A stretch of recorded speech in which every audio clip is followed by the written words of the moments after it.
alongside Ryan Hansford. Bressington going for back-to-back podiums here at this venue at Winton. Andrew Fisher start outside row number 2. Bruce Williams moving his way up. He started 10th in the last race. John Bow, he will be exciting from P7, always is. Jim Policina started last, finished 9th in the last one. Cam Tilley's carrying our onboard. Rob Burns was due to start number 13 on the grid. Nathan Geyer that had a bit of damage to the right rear of that little Ford Escort earlier.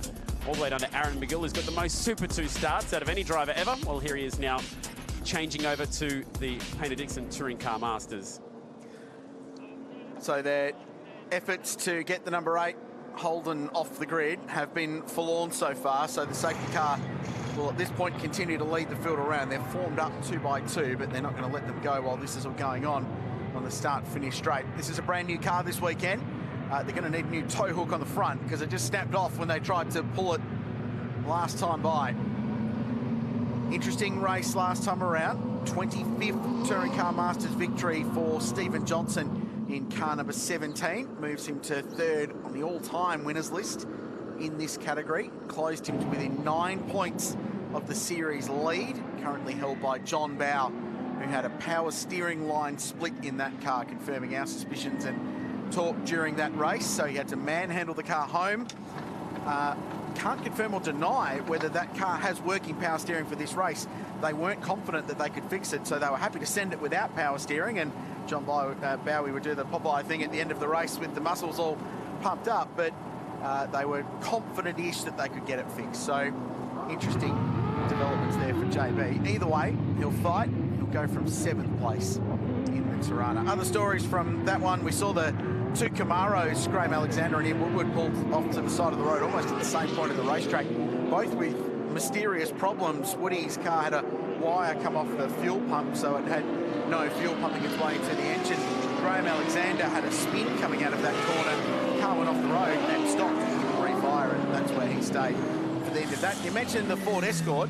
That was the first time in its history racing in Touring Car Masters it had ever copped damage. So it had survived about 10 years of racing, and that was the first time it had copped a hit from another car or an inanimate object around the racetrack. So car number 4, a little battle scarred on the other corner. There you'll see it. Bent bumper bar looks a bit sad on the right rear corner, but Nathan Guy's been doing a really good job. The little Escort punching well above the weight against some much more high horsepower cars in Touring Car Masters. Last event on your undercard today. The main event coming up shortly. 200 kilometres for the Virgin Australia Supercars Championship, which equates to 67 laps. So an eventful start to this one and the extra formation lap. Let's get down to the pits for some news. Yeah, guys, I can confirm John Bow does have power steering, so the crew have said all good. Now, Gary O'Brien, one of the guys working on the cars down here, his crew car had to be push-started to get into the lane as well, so we've got a lot of mechanical dramas in and out of the way. Fancy limits, aren't they, in Touring Car Masters at the moment? So he'll be electrifying from P7, trying to get some points back.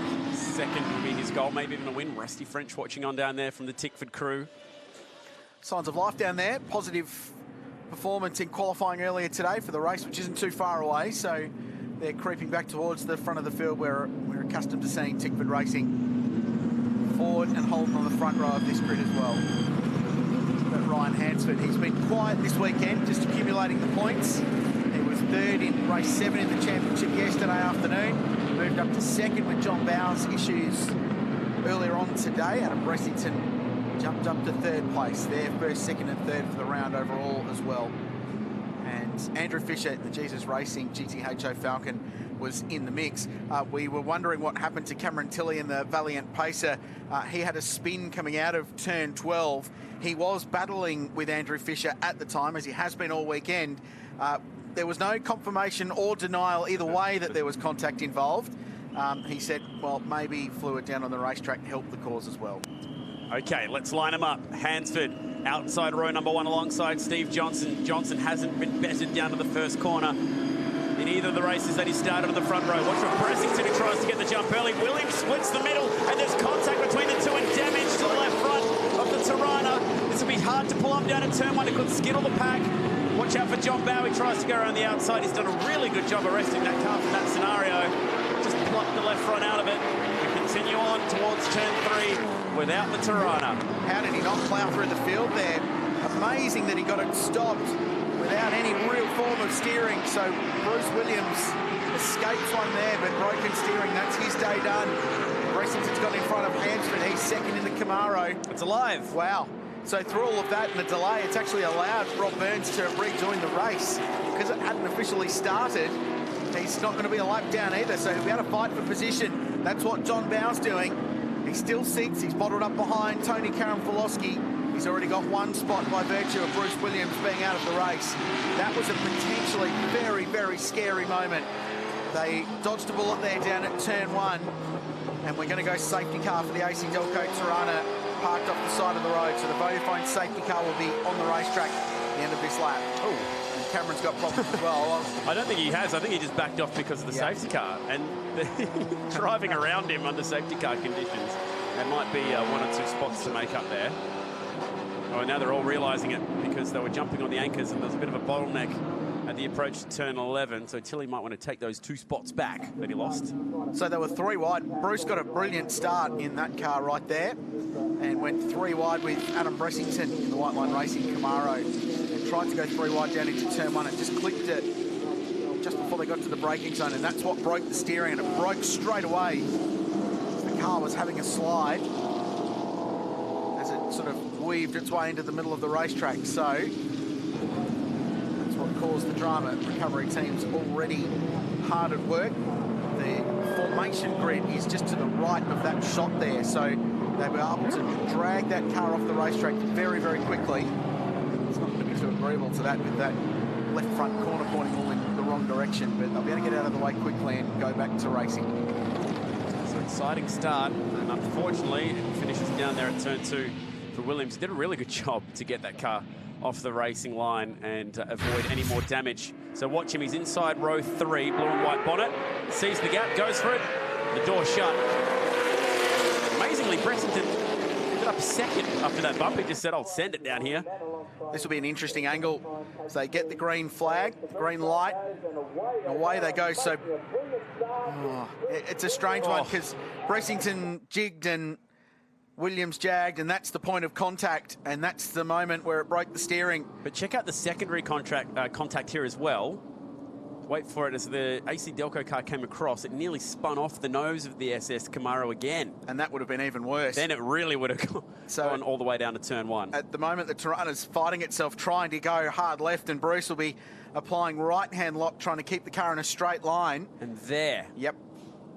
That Just could have been lightest so much worse. Touches. Here it is at speed. These cars launch. They've got well over 650 horsepower, a lot of these cars, so they erupt into life in first gear. Look at the lock. You can see Bruce's left hand on the top of the steering wheel. Here's from King.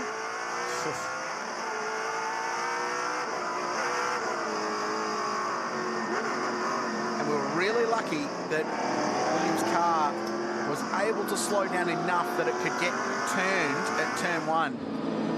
Cameron Tilley. Watch these things erupt into life. There's the green. So we had this row of the grid covered. We had one side from Mark King, the other from Cameron Tilley. And there's Bruce Williams. Everyone did a really good job. Heads up driving. And I suppose half the field saw it. Bruce, that's him climbing out of the car as the field went past. It's a disappointing end to what's been an otherwise strong weekend for the AC Delco Tirana. And this we picked this up on onboard, Chad. Yeah, safety car boards had been shown at that stage. Yellow flags were out. And Leo Tobin, not the only driver who might be guilty of a move there. Crawford also in the 11 going round. Now, have they sorted that out? They have on the timing screen. So Tilly's gone back to P10. He's in the top few spots in this championship in that wicked little Valiant. So he's back ahead now of Tobin and Crawford. So not the start we wanted to see behind the Vodafone safety car almost instantly. Johnson holding his nerve out front at the moment from Bressington and Hansford. And this will be the second year in a row that Bressington and Hansford have climbed onto the podium here at Winton, if it stays that way. Cameron Tilley this weekend running some support from a great charity called Carry On Victoria. It was founded 85 years ago after the Great War, and looking after returned servicemen and women, vets, that fall on hard times, financial advice and assistance and construction, building houses, look after our great men and women who look after us. It's a great cause. They've jumped on board with the Tillies for the remainder of this year. So well done to that outfit for putting together a great program there. So they were formed in 1932. Really enthusiastic about being involved. They love the pacer. They love the fact that it's an underdog and punching above its weight. A bit of smoke coming out of Grandmasaw. Yep, that's the 09X. Yeah, a little puff. Attempts to be creeping up as well at the moment. Race cars traditionally don't like going all that slow. Every lap, thoroughbreds as they are. Yeah, every lap under yellow, as well as one less lap John Bowe has got to make up positions. True. Especially relative to his mate Stephen Johnson, who's leading this race. And if they finish the way they are, he will take the lead in the championship. 9 points coming into it. So if JB gets to third, there'll be only 1 or 2 points between them. Right on cue. So Johnson, Bowe, Tilly as it stands at the moment. And unfortunately, for the AC Delco Tirana, it's taking a ride on the flatbed. A big thank you to all our officials and also our race fans. It's time to pack up if you're in the campgrounds. Get set for race number 14 and then the long drive home. We've had 3,000 campers here at Winton Motor Raceway this weekend. Campgrounds sold out. They released extra camp facilities as well. And it's a hardy race fan who comes and spends a weekend out at Winton Motor Raceway, almost 0 degrees overnight. Put the campfire on, Richard, grab a couple of cold beers and enjoy a weekend of motor racing action. Pretty good way to spend a weekend, I reckon. Having grown up at a country racetrack, watching our heroes of the sport when we were kids, Chad, I can relate to it. Terrific place to watch the sport. The Vanilla Auto Club and the team here do a brilliant job. Did you ever camp at Malala? I never camped at Malala. I only lived 25 minutes away from it, so I didn't really feel the need. But I remember the cold and frosty mornings, lining up at the gates, and then 2.5 hour wait to get out at the end of the night. Time certain finish on this one will be 2 minutes to the hour, 1 lap after that, which fortunately is rapidly approaching. So hopefully we'll get some more green flag running. Watch out for John Bowe. If this goes back to green flag conditions, he will be a seriously feisty Tasmanian. So on that championship situation, and we hear a restart this time around, so we'll get a couple of laps of racing in. So there's 8 points difference between a win and third place from each race in this championship. There's 9 points between first and second. So let's say Bowe gets past Tony Karanfilowski and Andrew Fisher and Ryan Hansford. 1 point the difference between them going into what will be the halfway point of the Touring Car Masters Series up at Hidden Valley Raceway in a month's time. So it really is a sensational battle once again between Johnson and Bowe, and it was a fight that went right down to the wire at Newcastle at the end of last year's season. Green flag conditions not far away. Johnson in the Mustang looks menacing behind the Vodafone safety car. Bressington and Hansford in behind him. Hansford started on the front row, and despite the contact for Bressington in the SS Camaro, he managed to wash up in a pretty handy position. P2, Bowe's already looking racy. Wants to get on with it alongside Tony Kay, Tony Karanfilowski.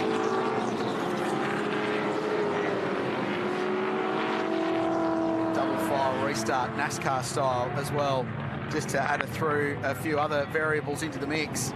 Saw the way these cars erupted off the line at the start, and that's what caused the drama. You can see the battle scars there on Bressington, where he found a Tirana parked in his door on the run into turn 1. Both front and rear wheel arches there have been caved in a little bit. You can see the telltale signs of rubber marks all up the side of that car as well. I'm amazed it escaped without any damage. Now, your Bowe equations were assuming that Johnson would take the race win. There's Correct. still the Bressington factor as we get set to go back to green flag running. Race 3. Round 3. We've got the trophy race as well to start it all off. Slow and steady wait for the green, and let's go racing in Peter Dixon's Touring Car Masters.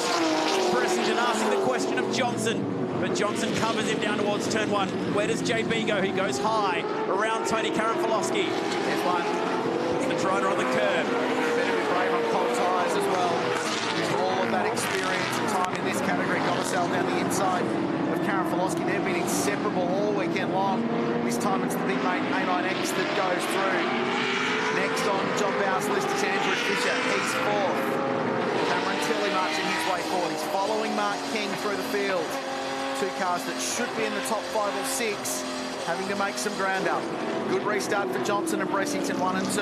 Here's Bow on Fisher. That's fourth. Oh, Gomersall goes with him. Jesus Racing Falcon moves wide. On a hunt back through this pack. Next up, it's another Tirana. Good move for Jason.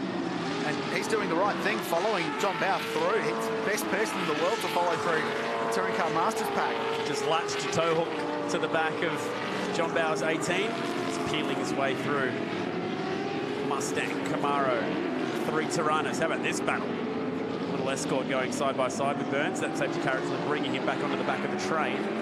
But Gaia hanging on to that spot. Watch the power of the big Holden as it tries to chew by up towards turn 11. Johnson leading from Bressington and Hansford, but Bow the man to watch in 4th spot. Trying to close this championship picture back up again. It's good to see Cameron Mason back out in the field in the number 3 Shelby Mustang as well. After all their dramas yesterday with broken wheel studs, technical and electronic issues on that car, they rolled it out this morning, and on the dummy grid it split a radiator hose and dumped all the coolant out, so they couldn't go play either. But finally getting some laps in this one. The young guy from Newcastle who just lives for that final race of the year, Paynter-Dixon Touring Car Masters. Bow and Hansford, they're squabbling over 3rd place. Stephen Johnson pressing on in the lead, looking to make it 6 championship races in a row in the Paynter-Dixon Touring Car Masters, and this will be the final lap of the race. The fight is on for 2nd, 3rd and 4th, because Ryan Hansford and John Bow are also attacking the VDC Camaro of Adam Bressington. As it stands, Johnson's going to take a very slender lead in this championship to the top end. Unless John Bow's got something to say about it. It's going to be 4 or 5 points, Chad, so it's just set up brilliantly to get to the midway point of the season. Has a look at Hansford, John Bow. He's got a couple of corners left to try and get himself into the top 3 in this one. Stephen Johnson has executed perfectly all weekend in the WM Waste Mustang. He's going to have another clean sweep. Here's Bow, trying to go the long way round. He'll do the switchback if he can, but Hansford's too good enough. The multi-spares Tirana holds on.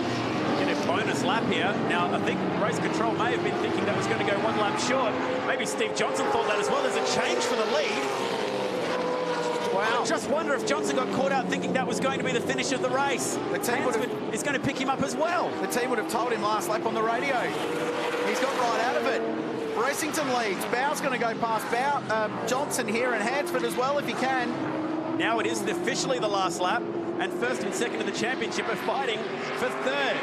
Well, if you ever needed proof that you don't take your foot off the throttle until you see the checkered flag, that was it. Play to the umpire's whistle. Bressington leads through turn 5. Johnson will be spiteful and wanting to get back to the lead of this race. He throws it sideways at turn 6. There's no room at 7 because Hansford's thinking of a similar move on the race leader. Gomersall's into this pack as well. Grandstand finish coming, half a lap left. Adam Bressington won his first ever Touring Car Masters race in Adelaide, but it was the reverse grid trophy race affair. He's never won an outright series race. He's half a lap away from doing it. It'll be an enormous moment for the hard-working White Line Racing team. Johnson on Hansford. He sort of half covered from Bow and half attacked Hansford. It just wasn't enough either way. And all this is allowing the Camaro to pull away in front. What a turn-up for the books this is. They're all on top of each other at turn 11.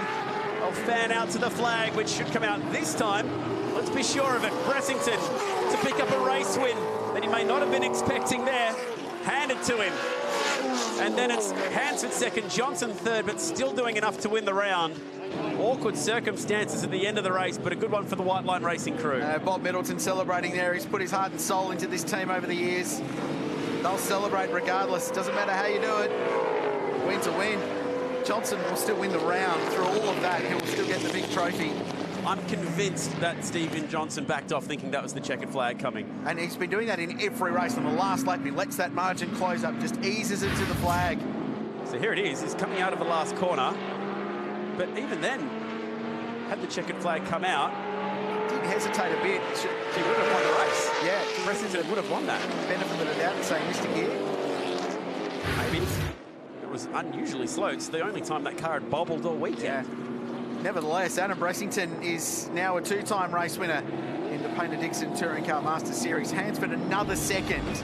Another close run thing for Ryan, edging ever closer to a first win in the category.